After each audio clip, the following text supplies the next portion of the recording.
Krithika ನಕ್ಷತ್ರದವರ secret, plus point ಹಾಗೂ ಯಾವ ವಿಚಾರವನ್ನು ಸರಿಪಡಿಸ್ಕೊಂಡ್ರೆ ಉತ್ತಮ ಭವಿಷ್ಯವಿದೆ ಅಂತೇಳಿ ಈ ರೀಲ್ಸಲ್ಲಿ ನಾನು ತಿಳಿಸ್ಕೊಡ್ತೀನಿ. ಸದಾಕಾಲ ಕೊಟ್ಟ ಮಾತನ್ನು ಯಾರು ಉಳಿಸ್ಕೊಳ್ತಾರೆ ಅಂದರೆ ಅದು ಕೃತಿಕಾ ನಕ್ಷತ್ರದವರು. ನಿಮಗೆ ಧೈರ್ಯ ಸ್ಥೈರ್ಯ ತುಂಬ ಜಾಸ್ತಿ ಇರುತ್ತೆ. ಸದಾಕಾಲ ಸತ್ಯದೊಂದಿಗೆ ನೀವಿರುವಂತರಾಗ್ತೀರಾ. ಎಲ್ಲ ವಿಚಾರದಲ್ಲೂ ನಾಯಕತ್ವ ಗುಣ ತುಂಬ ಚೆನ್ನಾಗಿದೆ. ಆದರೆ ತಿಳಿದಿರಲಿ, ನೀವು ಆಡತಕ್ಕಂಥ ಕೆಲವು ಮಾತುಗಳು, ದುಡುಕಿನ ನಿರ್ಧಾರ ನಿಮಗೆ ಶತ್ರುತ್ವವನ್ನು ವೃದ್ಧಿ ಮಾಡಿಕೊಡುತ್ತೆ.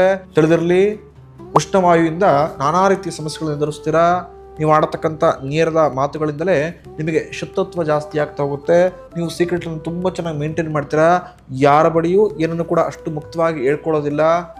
ತಿಳಿದಿರಲಿ, ನಿಮ್ಮ ಅತಿಯಾದ ಆತ್ಮವಿಶ್ವಾಸ ಕೆಲವೊಂದು ಬಾರಿ ಸಂಕಷ್ಟವನ್ನು ಹಾಗೂ ಹೊಸ ಚಾಲೆಂಜನ್ನು ನಿಮಗೆ ತಂದು ಕೊಟ್ಬಿಡುತ್ತೆ. ಇನ್ನು ಕೃತಿಕಾ ನಕ್ಷತ್ರದವರು ಪ್ರಮುಖವಾಗಿ ಸರ್ಕಾರಿ ಅಧಿಕಾರಿಗಳ ಕೆಲಸ ಮಾಡ್ಬೋದು, ಒಳ್ಳೆ ಲಾಭವಿರುತ್ತೆ. ರಾಜಕೀಯ ಕ್ಷೇತ್ರದಲ್ಲೂ ಉತ್ತಮ ಸ್ಥಾನಮಾನ ದೊರಕುವಂತಾಗತ್ತೆ. ಕಾಂಟ್ರಾಕ್ಟರ್ ಆಗಿ, ಡಾಕ್ಟರ್ ಆಗಿ, ಇಂಜಿನಿಯರ್ ಆಗಿ ಕೆಲಸ ಮಾಡಿದ್ರೆ ಲಾಭ ಕಟ್ಟಿಟ್ಟ ಬುತ್ತಿ.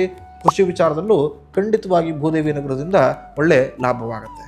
ಸದಾಕಾಲ ಭಾನುವಾರದೊತ್ತು ಕೃತಿಕಾ ನಕ್ಷತ್ರದವರು ಹಸುವಿಗೆ ಗೋಧಿಯನ್ನು ನೆನೆಸಿ ಅದಕ್ಕೆ ಬೆಲ್ಲವನ್ನು ಹಾಗೂ ಬಾಳೆಹಣ್ಣಿಟ್ಟು ಹಸುವಿಗೆ ತಿನ್ನಿಸ್ತಾ ಬನ್ನಿ. ಖಂಡಿತವಾಗಿಯೂ ನಿಮ್ಮೆಲ್ಲ ಕರ್ಮಗಳು ದೂರವಾಗುತ್ತೆ. ಸೂರ್ಯನ ಆರಾಧನೆ ಯಥೇಚ್ಛವಾಗಿ ಮಾಡ್ಕೊಳ್ಳಿ. ಭಾನುವಾರದಂದು ಖಂಡಿತವಾಗಿಯೂ ಮನಸ್ಸಿನ ಇಷ್ಟ ಐಶ್ವರ್ಯ ಈಡೇರುತ್ತೆ.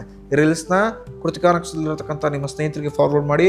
ಅವರು ಕೂಡ ಅವರ ಮನಸ್ಸಿನ ಇಷ್ಟೈಶ್ವರ್ಯವನ್ನು ಈ ಕೆಲವೊಂದು ವಿಚಾರವನ್ನು ಸರಿಪಡಿಸಿಕೊಳ್ಳುವ ಮುಖಾಂತರ ಪಡೆದುಕೊಳ್ಳುವಂತರಾಗಲಿ. ಶಿವಮಸ್ತು.